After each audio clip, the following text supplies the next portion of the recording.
Let's talk about addiction in this video.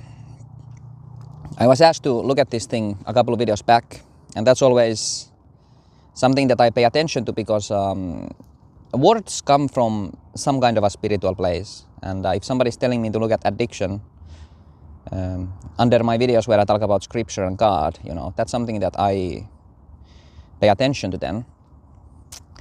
Addiction, I used to smoke. I used to smoke for maybe a year or two when I was 18, 19. I smoked a pack a day and then I just quit. It wasn't the first time I tried to quit, but I managed to do it after I had read that book that was very popular and probably still is. One of the early editions, I only read like a handful of pages, but that was enough for me. Because basically it just tells you that quitting isn't actually that hard. And that's all I needed to hear.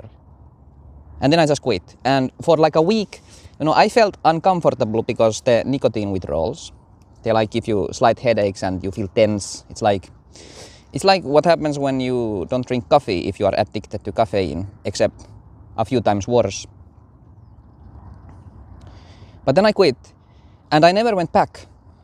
In fact, like a year after it, I just tried a cigarette for the fun of it and I didn't like it. It tasted terrible. All I needed to be told was that it's not difficult to quit. And I think that's where a lot of the worldly, wise in their own eyes people go wrong. They convince you that it's very difficult to quit and you need all kinds of help. You need communities, you need sponsorships, you need higher power, things like that to quit. So they mix something that's like evil, they make evil something that's great with truths like community, which is good for you, and friendship and a brother who checks up on you, and believing in a higher power. These things that are good, they make them kind of like evil because it comes from this evil place that the enemy is so great that you need to have this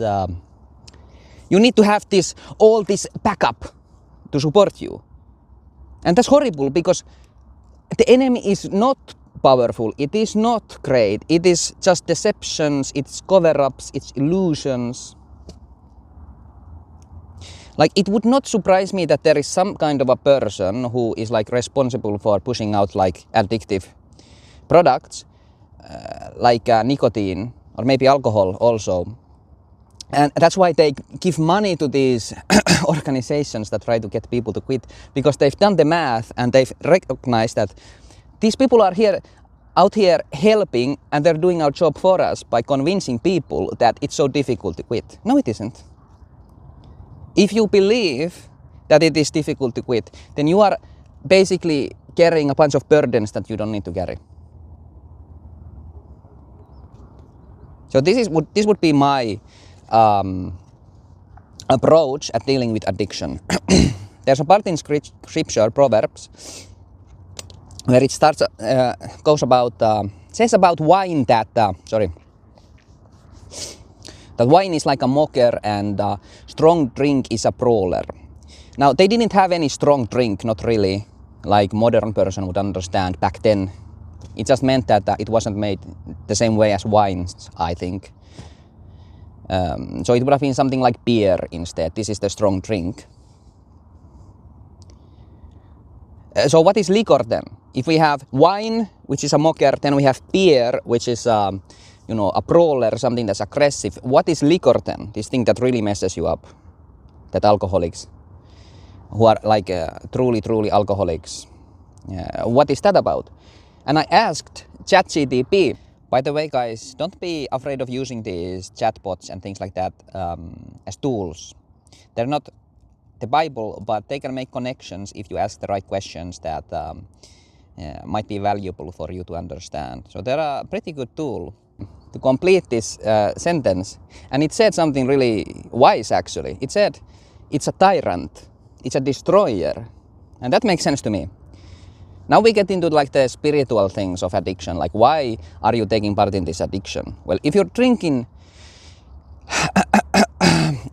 liquor, something that's really hard like this, that really messes you up, you're trying to destroy something, right? Like you are trying to really make an impact on yourself, like the way you function even, how you experience things. With wine it's a little bit, fancy. With beer maybe it's more like everyday type of casual thing. And then you have liquor, these hard alcoholic drinks, and you're trying to destroy something. So that might be something that you should look at also. And once you find the reasons for why you are drinking, there are other ways to attend to that wound, which is spiritual in nature. Like Alcoholics Anonymous, there's like this community of people, friendship. Maybe you're lacking that. Who knows? Maybe there's something wrong with your life and you don't want to deal with it, so you try to destroy it with hard liquor. But the worst thing you can do is make the enemy, addiction, so powerful that you need God to come down from the clouds to assist you. No. God will help you, and He is merciful, and His ways are wise and righteous. And if you learn from Him, you will be disciplined and have self-control and things like this. But you don't need so much of this for dealing with addiction in the world. Because the drugs of the world aren't that good. Don't make the enemy of the addiction so powerful. Instead, look at the real reasons why you're even partaking in this activity. I think this is the big thing that you have to accept. The reason you drink, the reason you inject or anything like that, the reasons you're doing, they aren't great, they aren't big, they're not intimidating. They're probably more like sad, and you want to deny them. And that's what gives them so much power. You're denying the truth. But the truth is the thing that sets us free, so you have to accept it.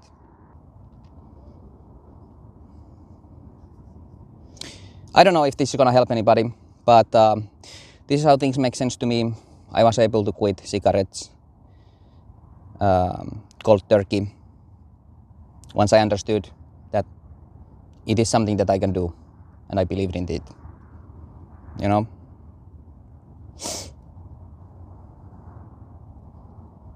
The only addiction I haven't beaten yet, and it's not even fair to call it addiction, is candy. Last night, it got dark. I climbed up a rain gutter, went to a shop and got myself some chips and a chocolate bar because I started to have cravings. Not really. I didn't have to do it. I just wanted to. God put a lot of good things in these things that we make harmful by our abuse of them also. Like something that tastes sweet in your mouth. Alcohol also, wine, beer, maybe even liquor. Maybe not. Maybe. I don't know. I never enjoyed that so much, but God put good things behind these substances, but that doesn't mean we get to abuse them. I don't think you should ever deny the truth, that there is something good about, chilling with a cold beer in your hand after like a day's work or something. Like there's a time and place for everything. That's how it's written. That's how it's said. And it's true. God bless you guys.